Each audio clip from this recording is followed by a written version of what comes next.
Olá, ouvintes! Sejam bem-vindos a mais um SaiKaiCast. Eu sou o Matheus Freitas de Fortaleza, Ceará. Problemas técnicos estão infernizando a vida do Tisso. Oi, gente, eu sou o Maurício e o Tisso caiu. Quem fala é o Polemos do Rio de Janeiro e realmente o Tisso caiu. Olá, eu sou o Tisso e tudo que podia dar de errado, estranhamente deu errado. A Lady Murray nunca falha.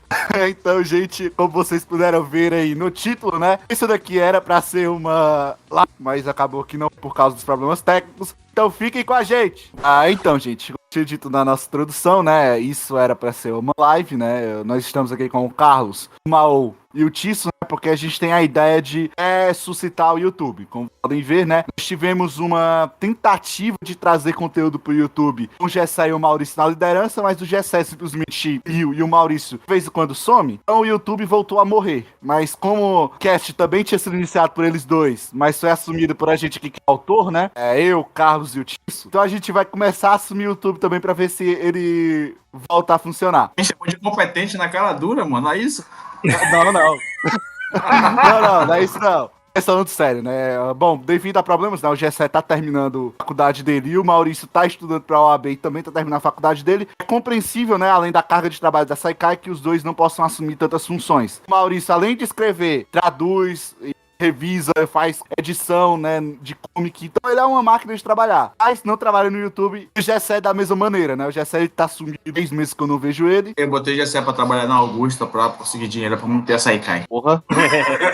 O negócio que é complicado, vocês... Então quer dizer que o Gessé é a pessoa que mais deu pra isso aqui dar certo. Exatamente, meu cara. Você... Tadinho do Gessé. Então, né, gente, vamos começar, né, falando um pouco do nosso SaiKaiCast. Ele foi uma ideia maturada de muito tempo, né, pelo Maurício e o Gessé. Tem mais ou menos um ano, se eu não tenho a data certa. Ela teve 3, 4 episódios, deu uma parada até a gente aqui, né, os autores assumirem. Eu e o Tisso, nós somos membros fundadores, né, do cast junto com o Maurício e o Gessé. Então, né, o intuito do cast foi ter mais um canal de diálogo com vocês, né, vocês podem ver que depois que eu assumi, o conteúdo ficou um pouco mais diversificado, a gente tem uns inscritos viajados. Esses inscritos nada mais são do que algumas conversas que entre a gente aqui, a gente começa a viajar, seja no chat ou mesmo conversas, né, de áudio em caos que a gente faz. E a gente pensou, né, olha, se a gente faz esse tipo de coisa entre nós aqui, por que não, colocar pros outros escutarem? Vai que tem alguém que quer, né, afinal, a vida, as pessoas escutam outras pessoas. Então, né, o podcast ele seguiu esse caminho, né, não sei se era o que o Mal imaginava,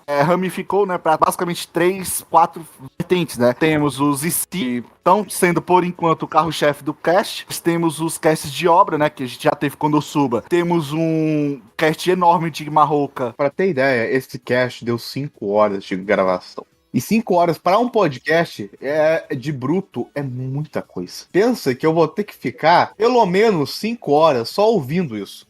Pois é. Então a gente, com essas 3 vertentes, os de autores é mais para auxiliar. A ideia é justamente essa, né? Você ter um canal, uma comunicação e com assuntos como você falou, né? Acho interessante que a gente vai desde assuntos que são aquelas papos nossos meio doido. E se cair um meteoro, né? Acho que foi o nosso último, foi o do meteoro, né? Que esse é interessante porque só dá gás à imaginação. Mas também tem essa experiência que é, de repente, a pessoa que tem interesse de escrever, né? E aí ouve a gente, né? Até quando a gente conta os processos que a gente faz, coisa e tal, e a pessoa poder desmistificar também, às vezes, essa coisa, né? Porque alguns acham que o escritor é uma coisa sobrenatural e não é, né? E eu espero que a gente possa também fazer pros tradutores, até de repente coisas também que a gente possa fazer também pra poder, não só os tradutores, mas os revisores também, né? Todas as outras equipes que tem na Saikai, né?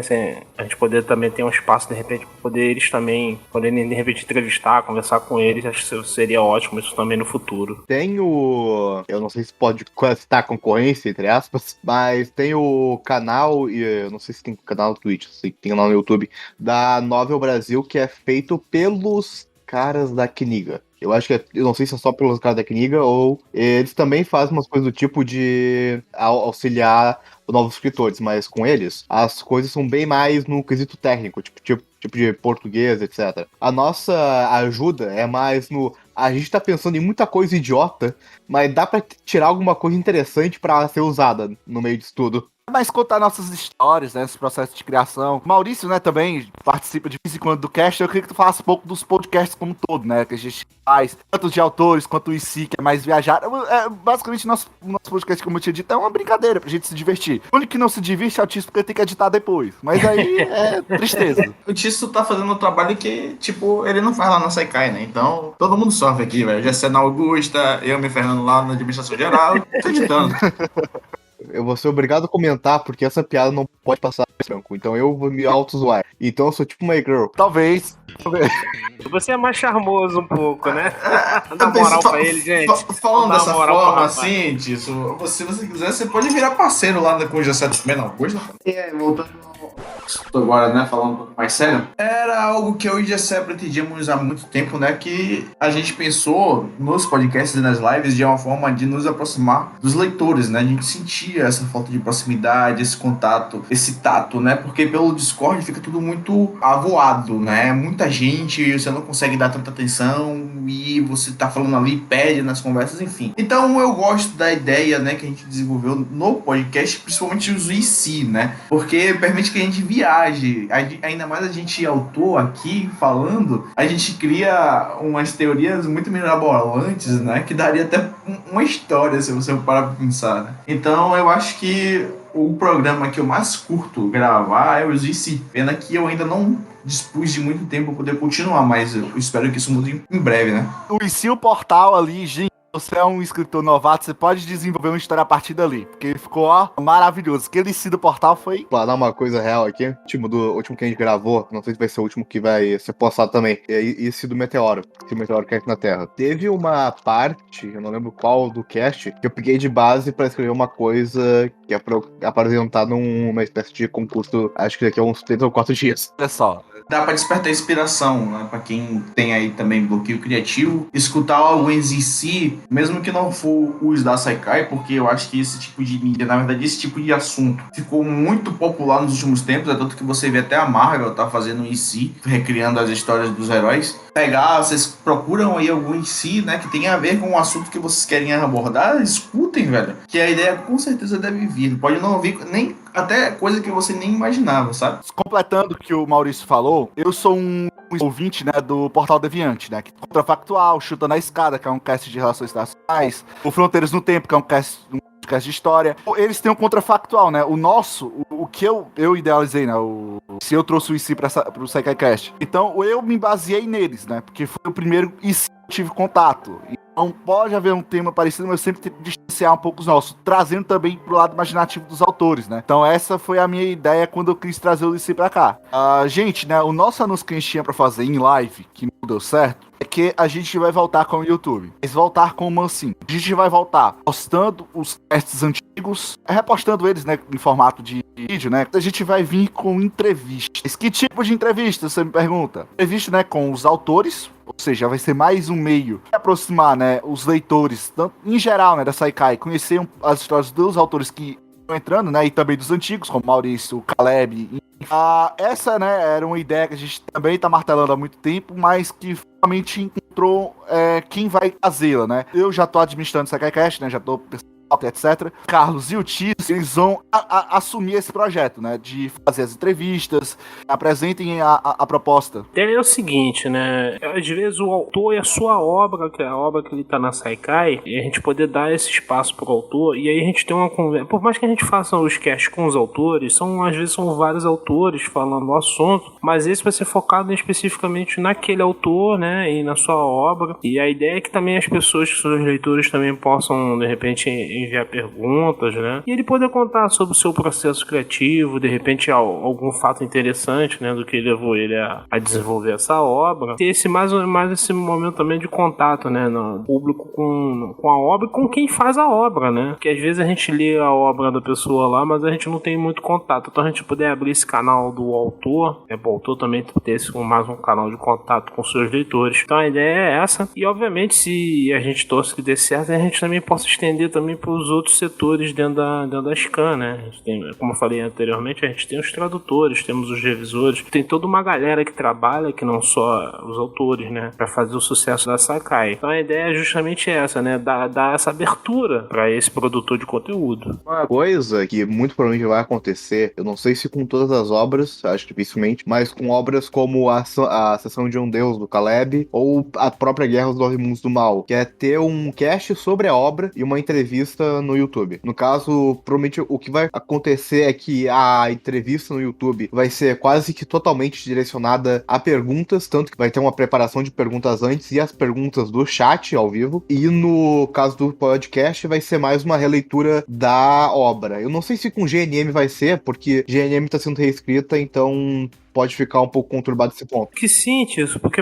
apesar de GNM estar sendo reescrita, você tem toda uma galera que leu, né, a versão, digamos, a versão anterior, né, tá acompanhando também, isso é interessante, essa galera tá acompanhando o reboot, né, e eu sou um deles, né, e às vezes a gente fica trocando ideia lá no final, lá, né, na barra de comentário, a gente troca ideia, justamente mostrando, viu só como é que ele fez a alteração, ele deu uma profundidade maior pra esse personagem, então isso aí deve atrair sim as pessoas, né, atrair tanto, de repente, os novos que estão entrando, quanto aqueles que são os anteriores que estão acompanhando o reboot. A do Caleb, com certeza, também, que tem um público muito grande, é capaz de ser uma live que a gente realmente, como você falou, a pessoa muita dúvida, e aí acho que a UD também está agora numa fase, acho que está finalizando, né? Não sei mais quantos capítulos tem, mas eu acho que já está para finalizar, né? Ela está encerrando, e de repente pode ser justamente uma entrevista para poder a gente também fechar junto com a obra, né? Então a possibilidade também de ocorrer, eu concordo com você, Tício, é muito grande de ocorrer isso. Tem a vantagem de estar no chat ao vivo, dá pra fazer muita pergunta dinâmica. O que devia estar acontecendo também nesse momento da gravação, mas não deu certo.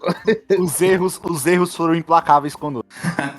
Os bugs. Eu tenho algo pra poder falar aqui, que eu acho que eu vou explanar melhor no dia da live de GNM, mas, cara, eu vou dizer, tá sendo surpreendente reescrever a história, sabia? Porque quando eu tava escrevendo GNM, eu não sei se foi um erro ou foi uma coisa boa, né? Eu comecei a publicar a obra enquanto eu escrevia. Então isso não me deu muita oportunidade de poder elaborar de uma forma mais coesa e precisa algumas coisas, por exemplo, acontecimentos do passado que reverberam no futuro. Algumas coisas, né? Porque no geral eu tinha uma percepção do que eu queria que acontecesse no passado e iria acontecer no futuro. Só que quando você escreve e você tem uma noção maior do que realmente aconteceu, você consegue detalhar mais alguns pontos que você não tinha ideia quando fez o primeiro rascunho, sabe? Então essa dinâmica de reescrever tá me fazendo até conhecer mais do próprio universo que eu mesmo criei. Então tá sendo uma sensação muito boa, sabe?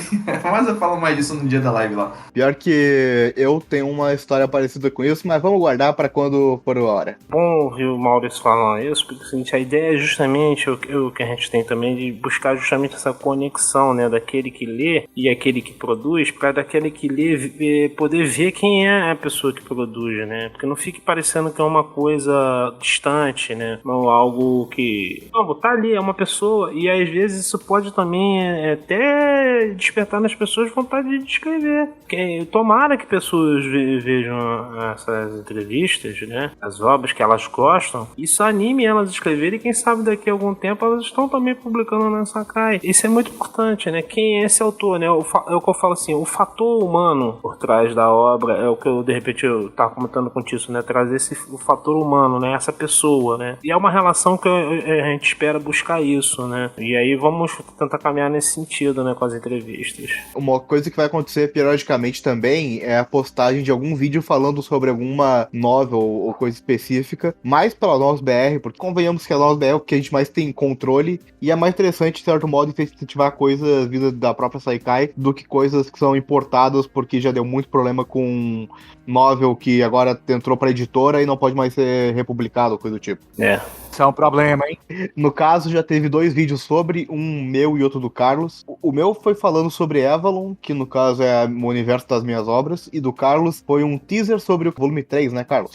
Mas é como se fosse um teaserzinho promocional, uma coisa bem curtinha mesmo, né? Eu tenho tentado fazer meio que meme, meio que brincadeira, né? Tenho postado muito isso no Discord. E quem tá no Discord vai ver, né? Inventei uma pseudo-produtora chamada Out of Contest. O Shinji sabe por quê. E aí a gente tá tentando fazer isso, mas fazendo na brincadeira, né? Com meme e coisa e tal. E o Tício me falou, poxa, isso aí pode ser... Essas ideias a gente de repente promover, né? A gente faz uma coisa, então usar o próprio canal do YouTube, né, Tício? A gente tava conversando sobre isso, pra poder justamente promover, né? Vai haver um evento mais na frente com o GNM ou com o Serafim, coisa e tal. Então a gente de repente conseguir fazer uma coisa promocionalzinha que a gente possa poder jogar isso, né, no canal lá, até mesmo como propaganda, né, também, né? Poder incentivar novos leitores. Coloquem em mente que ninguém aqui é necessariamente um profissional no assunto. Eu sou editor há acho que 5 anos praticamente. Tecnicamente, profissionalmente, eu trabalho como profissão editando. Eu tô no YouTube faz uns 5 anos também, 5 ou 4 anos. Escrevo faz mais ou menos 6. E eu que vou tentar tocar direito esse negócio do YouTube, que vai ser mais de lives, mas a hora ou outra vai ser esse tipo de vídeo. O que é interessante, eu não sei como é que vai fluir direito, mas seria interessante ter uma coisa de perguntas e respostas ou sugestões de quem tá vendo os casts, assuntos pra falar ou alguma coisa do tipo. Não necessariamente só sobre as coisas brasileiras, pode ter sobre as demais obras do site, mas seria interessante essa interação com o público sobre. Tá usando o canal do YouTube numa própria seção de comentários, né? A gente ainda não vai entrar, né, muito a fundo do projeto, exatamente, porque ainda é um projeto incipiente, né, ele tá em fase de implementação. A gente faria a primeira live hoje, mas, voltando a dizer, o que tinha pra dar errado, conseguiu dar errado. Eu queria fazer uma última pergunta a vocês, né, sobre isso. Pra a periodicidade, né, uma vez por mês, 2 vezes por mês, como é que vai ser, né, pro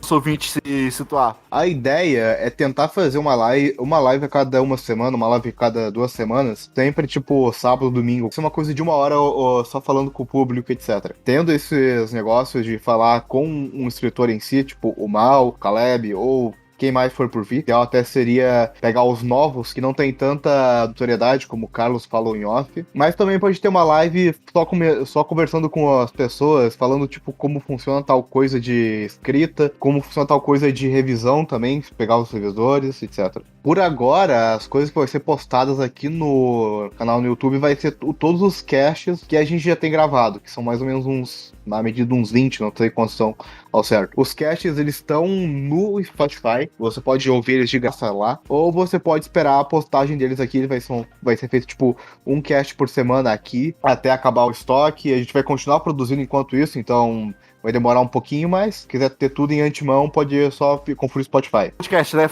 gerido principalmente por mim, pelo Tis, pelo Carlos, também tem o Kilua, e a gente quer começar a abrir também pra vocês de fora. A gente já teve participação do Guilherme, ele não é membro da Saikai, ele é uma pessoa do servidor, mas a gente quer ampliar, a gente quer que vocês participem também, né, os IC, a gente costuma ter 5 pessoas, então dá pra colocar 1 ou 2 leitores aqui, né, ouvintes do SaiKaiCast também, participar com a gente, né, a imaginação pra flutuar, né, a imaginação não tem limites. Então, gente, eu sei que é chato ficar mendigando isso, mas não tem jeito. A gente precisa de pessoas, a gente não tem fim monetário, a gente não recebe nada pra cá, a gente publica, né, aqui por vocês. Outras obras, né, as obras que a gente traz de fora, né, chinesas, coreanas, japonesas, até algumas americanas que já pularam fora do site por causa da editora veio cobrar a gente precisa de gente pra traduzir, né, gente pra avisar. E, gente, não é uma coisa simples. A gente geralmente recebe um aporte muito grande de pessoas nas férias, o pessoal vê o serviço e acaba caindo, né, muitas vezes sem avisar, e isso é um problema, né. Quando você vê a obra parada, não é a gente que tem má vontade ou algo do tipo, é falta de pessoal mesmo. Então a gente reforça aqui o nosso convite, né? Venham fazer o teste aqui na Saikai. Não só o teste de revisor, tradutor, editor e quality checker, né? Mas também fazer o teste, se você tiver, né, o sentimento de querer ser o autor. Se você não passar de primeira, a gente tem uma espécie de consultoria, a gente ajuda você, a gente quer publicar, a gente quer ajudar vocês. Então, é isso, né? O Maurício, ele é muito mais ciente da nossa deficiência de pessoal, então ele pode falar, né, mais do sofrimento que ele tem. É um pouco complicado, né? Porque assim, a gente teve um momento muito bom na Sekai, que foi agora, infelizmente por conta da pandemia. Eu digo infelizmente por se tratando da pandemia, tá? Mas foi muito bom pra gente, porque muita gente não estava estudando, né? Ou algo do gênero, o trabalho estava de home office, então tinha mais tempo para poder se dedicar a Sekai. Como o Matheus Brin falou mais cedo aqui, a gente tem um problema, né? A gente não recebe nada pela Sekai. O trabalho da Sekai é totalmente feito de fã para fã, né? A gente tenta, se dedica bastante para poder fazer um trabalho bem feito de fã para fã. Então a gente não tem nenhum tipo de remuneração. Às vezes impacta, né, na entrada ou não da galera na Scan. Mas eu digo que é divertido. É uma sensação muito boa, uma sensação de companheirismo, sabe? E você se descobre e descobre novas coisas na Scan. Pelo menos comigo aconteceu isso. Por exemplo, eu me descobri um editor. Eu antes não sabia nem tocar no Photoshop. E autor também. Eu comecei a escrever por causa da Sekai. Você descobre novas coisas sobre si mesmo, sabe? Mas enfim, finalizando, senão eu vou falar aqui o mundo todo. Pode ir, pessoal, sentir o sofrimento que é. Pode falar. Pode desabafar, cara. A gente tem problemas e falta de pessoas porque os projetos eles demandam mão de obra. Para você ter uma comic, você precisa de tradutor, revisor e editor. Quality check, muitas vezes. E quality check agora não, né? Faz um tempo que a gente tá implementando, mas o quality check é uma das funções mais precárias que a gente tem aqui, que eu digo de falta de gente. Digamos assim, se você tem tradutor e um revisor em uma obra, precisa do editor. Aí a obra fica parada porque não tem o editor. E se você tem o editor, mas não tem um tradutor, a obra fica parada porque não tem um tradutor. Aí você pergunta, mas não tem outros tradutores na Scan? Aí aqui na Sekai a gente pensa como o grupo, como uma grande família. Eu fui criado da seguinte forma, né? Meus pais, eles não me obrigaram a fazer nada que eu não quisesse. Por exemplo, eu nunca quis jogar futebol. Meu pai não me obrigou a fazer futebol. A gente trouxe esse mesmo pensamento aqui na Scan, né? Pelo menos todos os admins chegaram a esse consenso de que a gente procura não impor projetos às pessoas. Porque em vez de se tornar algo prazeroso, uma coisa que você faz, você já não tá ganhando dinheiro nenhum. Já tá gastando seu tempo de vida pra não tá ganhando dinheiro nenhum. E ainda ser obrigado a fazer um projeto que você não gosta, é meio precário isso, sabe? Então a gente tem essa regra implícita, né? De não despejar projetos que a pessoa não curta pra ela não, digamos, sair da Scan ou algo do gênero, porque acontece muito, tá, gente? Então, ficam muitos projetos parados porque, por exemplo, digamos, eu não gosto de ação. Aí fica lá várias obras de ação sem ninguém para poder traduzir, porque quem tem não gosta, quem teria tempo para poder traduzir não gosta. Aí, digamos, mas vai lá, passa pro cara mesmo assim. A gente já tentou fazer isso, mas o que acontece? O cara para de fazer a obra que ele tava fazendo em todo o ritmo e para também de fazer a que a gente passou pra ele, sabe? O Avalon, que é minha obra, as minhas obras no caso, porque é mais de uma no mesmo universo. Começou, acho que ou no final do ano passado ou no início desse ano. EO2, que é o que tá saindo agora. Pra sair ele, acho que foi pelo menos uns 3 ou 4 meses só procurando o revisor. Pelo menos já não tem tradutor, porque a obra já é em português. Por a obra não ser um padrão, ela é mistério e romance, praticamente. Teve uma pessoa que pegou pra fazer isso, não conseguiu acompanhar o ritmo da obra, não ser o gênero dela. 3 pessoas que entraram em contato e nem chegaram a ver a obra, e só uma delas, comentou, olha, não dá mais, eu não consigo ver isso agora. E as outras 2 sumiram, nunca mais entrou no servidor, praticamente. A saga toda do EO2, até agora, pelo menos agora deu certo, Nif conseguiu avisar ela e tá saindo tudo perfeito. 3 ou 4 meses de procura. Aí você pensa isso para umas obras internacionais que, por exemplo, o cara a maioria das pessoas aqui na Scan não faz só uma obra, faz 2 ou 3. A gente tenta não passar disso. Tem uns malucos que tem 7. Eu ia falar do Blue. O Blue, se dependesse dele, tinha 15, tem ideia? O Blue Exato. É uma máquina. O Blue é uma máquina mesmo. O Blue traduz pra caramba. Só que existem pessoas tipo o Blue, por exemplo. A gente já teve tradutores e editores que tinham X6, por exemplo. X6 teve uma época que ele editava umas 5, 6 obras. Vocês eram malucos também. Depois de um tempo fica muito cansativo. Então é como se você drenasse a pessoa até ficar na capa, sabe? Ficar só pele e osso. E aí depois não consegue, se você der muitos projetos pra ela, não consegue continuar. Então a gente prefere reduzir e que a pessoa consiga se divertir desempenhando o papel que ela tem, a função que ela tem, o trabalho que ela tem na Scan, entende? Então por isso que a gente precisa de uma variedade de pessoas para poder ajudar a fazer os projetos que a gente já tem e possivelmente pegar novos. Mas para pegar novos a gente tem que dar conta do que a gente tem primeiro. Uma última coisa sobre o Blue, tá? Vamos fazer 1 minuto de silêncio pro Blue, porque ele pegou a novel da Fazendinha. tá? Ou seja, 12 mil capítulos pra traduzir e a novela ainda tá rodando lá na China. Mas a novela do irmão Rai, irmão Zhao Rai, um abraço pro Blue, meu querido Blue, é a novela que vai ser traduzida por ele, pelos filhos e pelos netos, entendeu? Meu cara.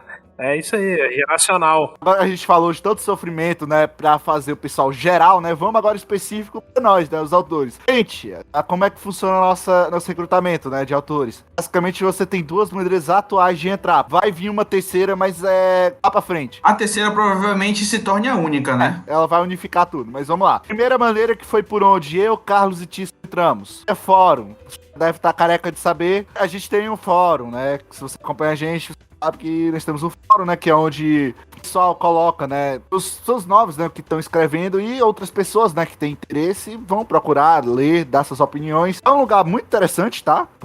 Eu cheguei a publicar 43 capítulos, né, lá. Aprovado sem grandes dificuldades. Meus avaliadores foram o Seiji, né, que até aquele momento era a pessoa que cuidava da avaliação, e o Doku deu a palavra final, né. E o Carlos foi avaliado por mim e pelo Tisso. Também ele não teve grandes dificuldades para entrar, mas ele foi uma saga, tá? Mas a gente volta, né, com os conselhos.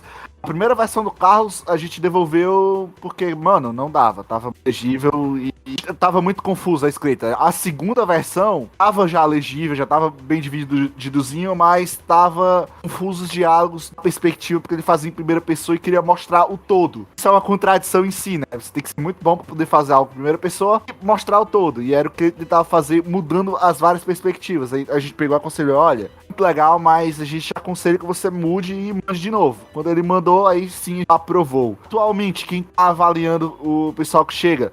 Tá sendo o Carlos, o Tício e o Killua. Então, o que acontece? Eles fazem basicamente, leem, né? Eles não dão tanto peso ao português, se vocês gostam do gênero ou não. Então, primeiro, para aquela triagem básica, olha, tá coerente, tá ok, não tem grandes erros, então, se tiver alguma coisa que deixa pra consertar, vai pra uma espécie de, como a gente pode colocar, é um stand-by, onde você vai receber os conselhos do pessoal, se você quiser seguir, mas se você quiser melhorar a partir de si mesmo, é até um bom ponto, né? Você, olha, pegar as críticas lá, absorver, dizer, olha, isso aqui funciona, isso que não funciona, eu vou seguir por esse caminho onde o que eu acho com o que as outras pessoas acham. Isso é um ponto bem legal que você pode fazer. Então a gente tem, né, esse caminho de avaliação, que é o fórum. A gente tem também, que é bastante processo de avaliação é o mesmo, né? É a nova pra gente, a gente lê e as considerações, né, da devida avaliação. Leva conosco, se eu não tô enganado, né, Maurício? É uma abazinha que tem no site, né? Onde você pode carregar o seu PDF, o seu Word, enfim, não sei como é que é o formato, você envia pra nós, né? Bom, eu ia falar que vocês estavam aí falando que todos foram avaliados e tal, eu lembrei que quando a Saikai, a gente fundou a Saikai, né? Poucos meses depois eu só peguei minha parada e meti na site sem perguntar nada a ninguém. Caralho! Abuso de poder foda, hein? Pô, o Matheus fazendo um maior discurso do trabalho duro, obstinado, o cara vai... Na época, a gente não tinha todo esse sistema elaborado. Só tinha o Caleb que publicava, ele pediu pra publicar, a gente publicou. Aí tinha outro lá do Clã Jaguar, que é um cara aqui de Salvador até. E tinha um cara de Herdeiro do Mundo, o Edson. Isso ele publicava também. Só que ele tinha outra obra que era alguma coisa... Era dos deuses, tá ligado? Eu esqueci o nome agora da obra dele. E também tinha Herdeiro da Luz, do Rafael. Aí depois dele entrei com GNM, mas não tinha, digamos, nada especificado pra poder olhar se a obra ser publicada ou não, sabe? Também não tinha essa parada de capa, na época cada um fazia sua capa. Hoje em dia a Saikai já ajuda os autores que não têm condições de fazerem capas, fazer uma coisa mais elaborada, mais bonitinha e tal. Quando eu fui avaliado, foi o Tisso e o Matheus, os meus avaliadores. Aí o Matheus falou, ó, Carlos, vai postando no Webfórum, e o Matheus foi me dando dica, ó, isso aqui não tá legal. Tinha a questão realmente uma ideia muito louca, né? Primeira pessoa com vários pontos de vista, não é uma coisa fácil de se ler, não é só difícil de fazer, não é fácil de se ler em termos de leitor mesmo, né? Porque requer um tipo de leitura que é mais desafiadora. Fui seguindo as orientações, né? Fui fazendo as mudanças. Aí quando completei lá no Webfórum o primeiro capítulo, levei pra eles, aí eles fizeram uma avaliação severa, profunda, eles falaram, ó, Carlos, tem uma série de modificações aqui, eles me recomendaram as modificações, eu fui fazendo essas alterações. Eu só tô contando isso pra mostrar pra vocês que não é questão, às vezes, de você bate de primeira, né? Teve gente que a gente já avaliou e a gente fala, ó, tem pontos aqui na sua novel que precisam ser trabalhados, né? Até para que ela não fique uma coisa ruim de se ler. Eu tenho algo pra poder pontuar aqui sobre o que o Polemos estava falando. Eu acho um pouco estranho, mas falando sobre mim, eu chegar e avaliar uma obra de uma pessoa e dizer, ó, sua obra não tá boa. Eu me sinto mal como autor, sabe? Porque, tipo, eu sei que o cara se debruçou, demandou tempo, demandou pesquisa e demandou esforço intelectual. Que aqui todos sabem, né? Não vou ser hipócrita pra dizer que não, mas escrever não é fácil. Escrever não é nem um pouco fácil. Escrever demanda muito esforço de pesquisa e muito esforço intelectual de colocar os neurônios pra pensar e fazer as coisas darem certo. Porque uma coisa é você pensar, ó, eu quero que ela morra. Mas outra coisa muito diferente é você percorrer todo o caminho até a personagem morrer. Então eu acho um pouco estranho eu chegar pro cara e falar, ó, sua obra não tá boa, man. Mas, sabe, isso e aquilo, e não publicar. Mas, por outro lado, eu vejo que isso é extremamente necessário, e é esse ponto que eu queria tocar.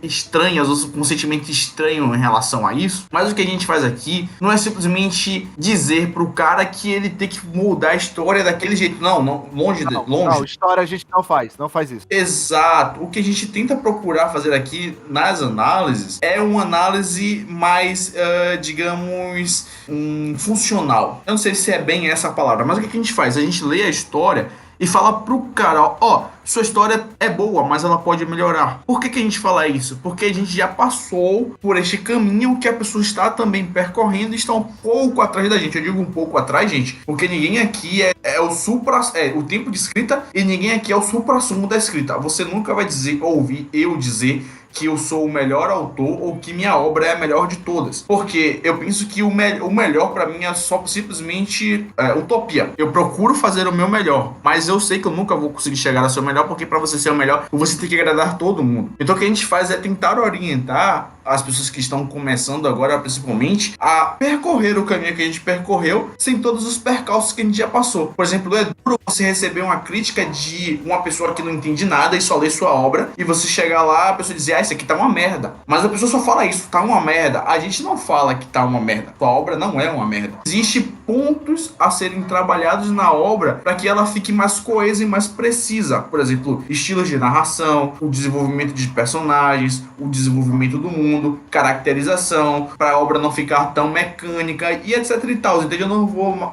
me alongar nisso porque eu acho que não cabe ao momento agora, mas é só para vocês entenderem um pouco do medo, né?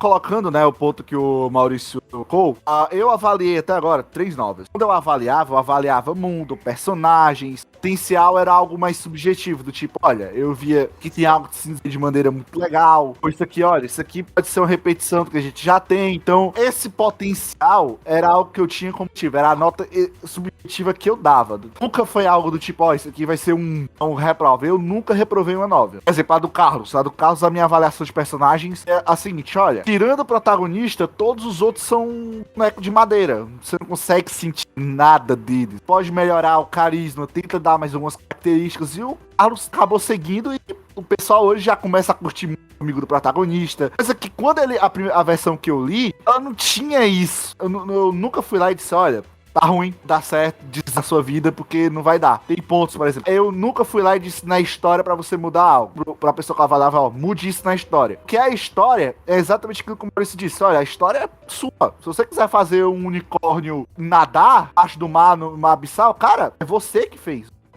Quem sou eu pra dizer, olha, isso que não dá certo? Você arranjar um jeito de fazer isso funcionar? Cara, parabéns. Eu vejo isso, entendeu? Não sei se o Carlos concorda ou as minhas dicas ajudaram ele, mas a minha visão foi essa. Falando honestamente com as pessoas, assim, existe também uma coisa que, pra você, que você precisa também ter uma certa maturidade pra receber uma crítica, né? E não tomar como uma crítica como algo pessoal ofensivo. É como o Matheus falou, ele tá fazendo uma avaliação dentro do escopo dele e daquela obra, né? Então quando a gente faz a avaliação, acho que eu fiz aqui, a gramática é uma coisa que a gente só olha, aí eu tenho que ser honesto, a gramática só é mencionada se ela realmente atrapalhar o texto, sabe? Aquele texto que tá com muito problema de gramática que dificulta a tua leitura. Funcionalmente falando, você tem dificuldade de ler por causa dos problemas de gramática. Aí é realmente uma coisa mais séria que você precisa pontuar com o autor para o autor poder melhorar isso. Porque se uma obra que as pessoas não conseguem ler, é uma obra que não vai ser acompanhada e ele vai acabar dropando, porque porque ele não vai ter nem aquela coisa da troca com leitores pra trocar com ele, que é uma coisa que é importante também. Mas a gente foca muito, eu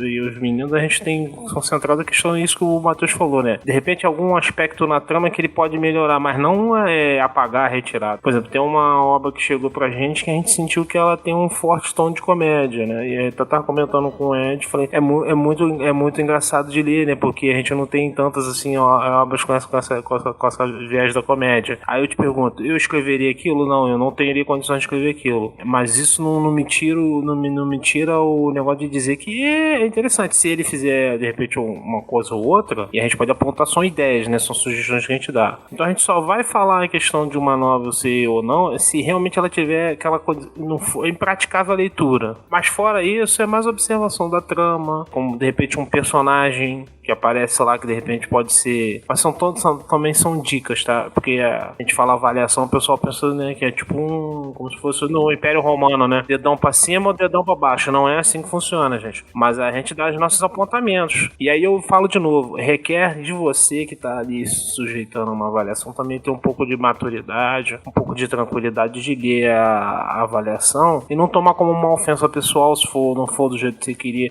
Como o Matheus falou, eu passei por 4. Ele fala 3, mas ele se esqueceu que eu passei por 4 avaliações. Porque antes de o Web Fora eu já tinha passado por uma. Eu passei por 4 avaliações antes de ele estar ali postado no site da Sekai. Trocando em miúdos tudo, a gente faz uma avaliação crítica, te dando sugestões que você pode escolher seguir ou não. A gente não tá aqui para fazer a gente, na verdade, não faz nenhum tipo de trabalho ofensivo que vai chegar a dizer, sua nova tá uma merda. Como alguns outros sites fazem, né? Eu já fiquei sabendo de um site, eu não vou falar aqui o nome agora, mas eles chegaram pro cara e falaram, sua obra tá uma merda, a gente não vai publicar. Eu já conversei com um rapaz que falou a mesma coisa. E ele falou que nem fizeram nenhuma avaliação efetivamente dos pontos que tem, não. Simplesmente mandaram essa letra. É muito merda, coisa e tal. Com essas palavras mesmo, né? Eu falei, isso aí não é uma avaliação, isso é uma ofensa à pessoa, né? Eu acho que aí já fugiu totalmente do... Outra coisa aqui, sobre o que o Polemos falou, é da maturidade. Na verdade, isso até te ajuda.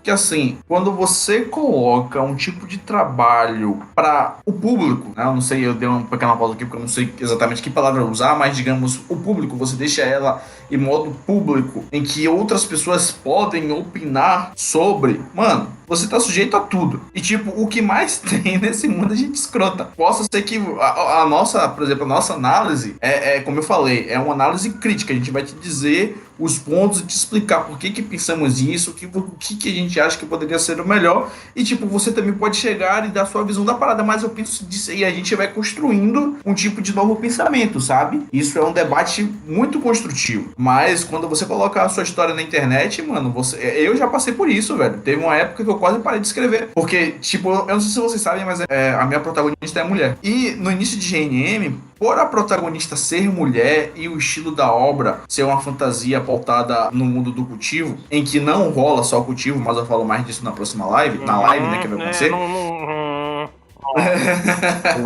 A galera tinha preconceito e falava mal exatamente pela obra ter uma protagonista mulher. Já chegaram ao ponto, já falei isso em outras lives, chegaram ao ponto da galera perguntar, fizeram um meme com aquela cena do Batman perguntando ao você sangra? Perguntando pra mim a protagonista se referindo à menstruação da mulher.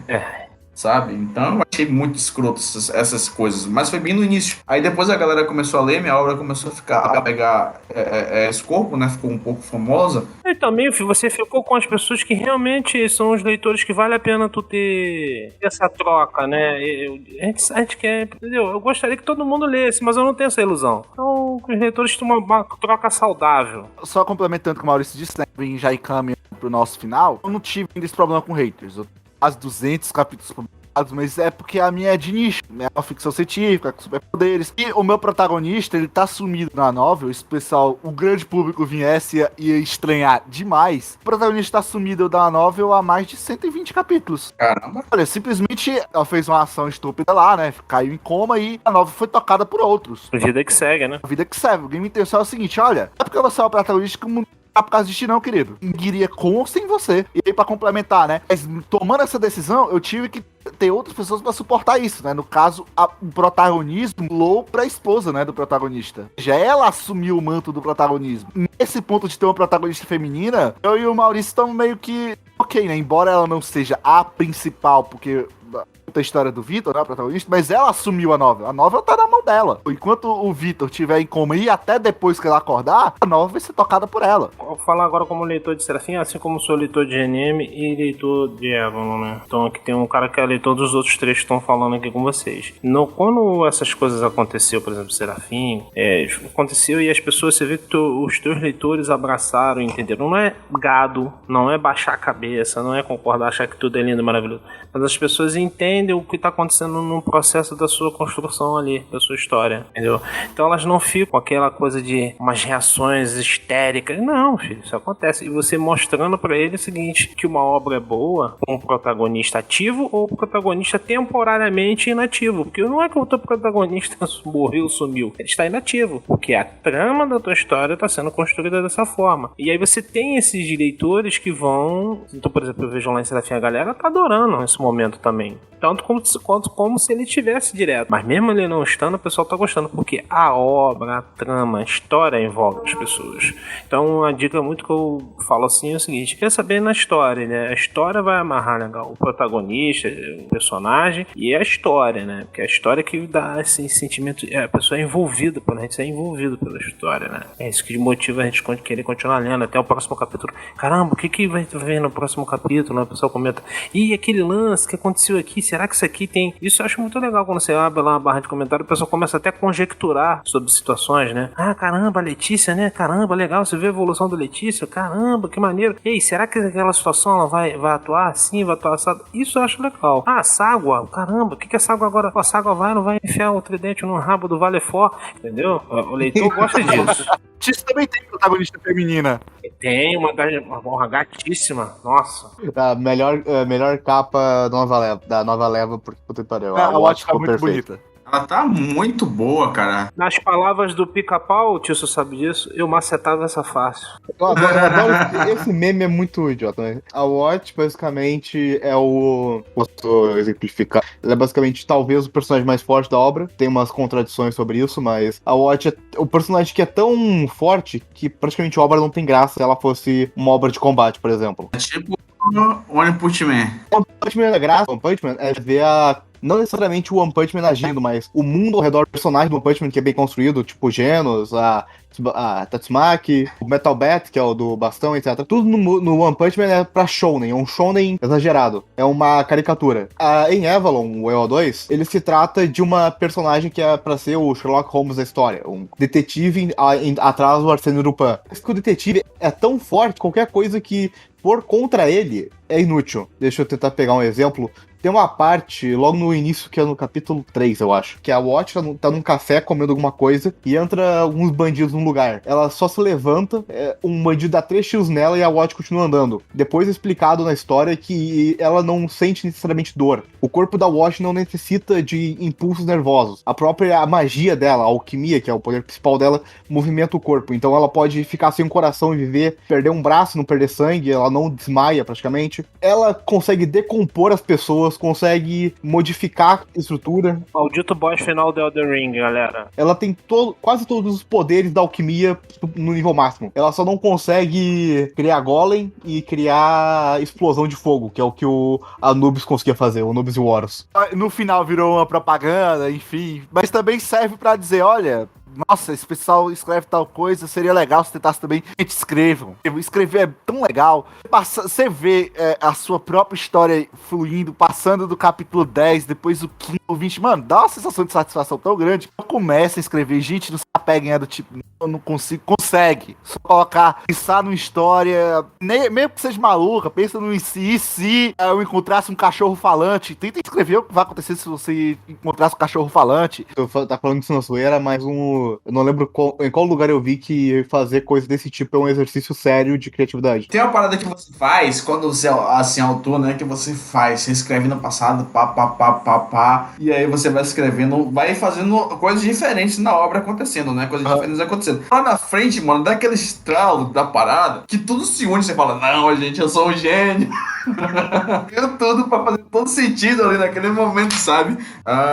Em breve a gente vai inaugurar outra parte do site que a gente vai unir toda essa questão do fórum com a forma atual que a gente tem de avaliação. E a gente vai excluir, não, né? A gente vai extinguir, né, essas duas formas atuais para ficar prevalecendo somente a nova forma. Ela vai ser muito mais dinâmica, muito mais democrática, tá? E de muito mais visualização para todos os autores, de muito mais conhecimento, muito mais treino e tudo mais. Enfim, também não posso dar nada muito grande ainda porque tá em fase de desenvolvimento ainda. Na verdade, tá em fase de planejamento, nem tá em desenvolvimento ainda. Mas eu creio que do terceiro pro quarto bimestre, aí já deve estar inaugurando esta nova fase aí da Saikai. Então, né, gente, recapitulando, né, o que a gente já tá encaminhando pro final. Nós falamos, né, do SaikaiCast, projeto, nossas ambições, nossas aspirações, que queremos, né, queremos que vocês participem. Bem, falem com a gente não morde, a gente é uma pessoa muito legal. Se vocês entrassem no papo em off com a gente, mano, vocês vão ficar maravilhados, porque cada doideira que sai, olha, nem a melhor maconha consegue fazer você viajar tanto. A gente falou, né, do anúncio do YouTube, né, que a gente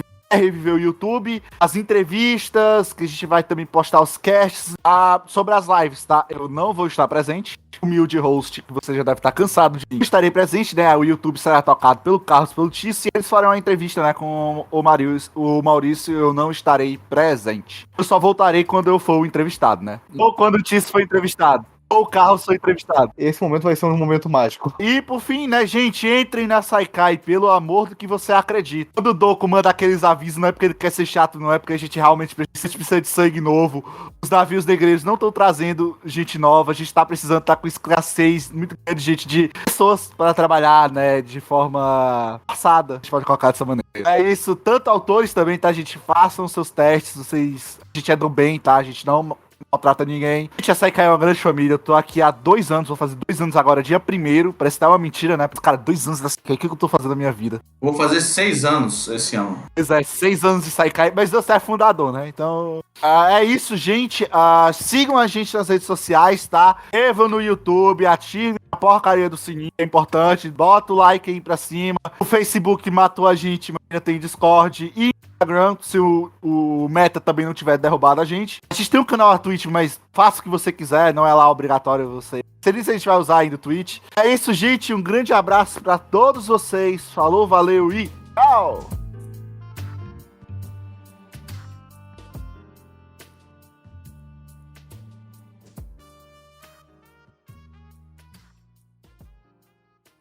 Eu quero agora colocar isso antes de começar tudo. Eu acho incrível como a sequência de como tudo deu errado. Porque primeiro tudo deu certo, pra do nada minha internet começar a cair, pra daí depois não poder usar bate-papo. Eu e o Mal, a gente precisou entrar no e-mail antigo do Saikai, precisou o Google entrar em contato pra recuperar a conta. E depois, quando tudo pareceu ter dado certo, o programa que tava usando pra gravar, ele bugou porque ele pegou os dados antigos da conta e apagou os meus dados atuais da conta que eu tinha preparado para live. Então tava tudo mal programado. Você sabe que você vai colocar isso no fim. Você é uma pessoa muito boa.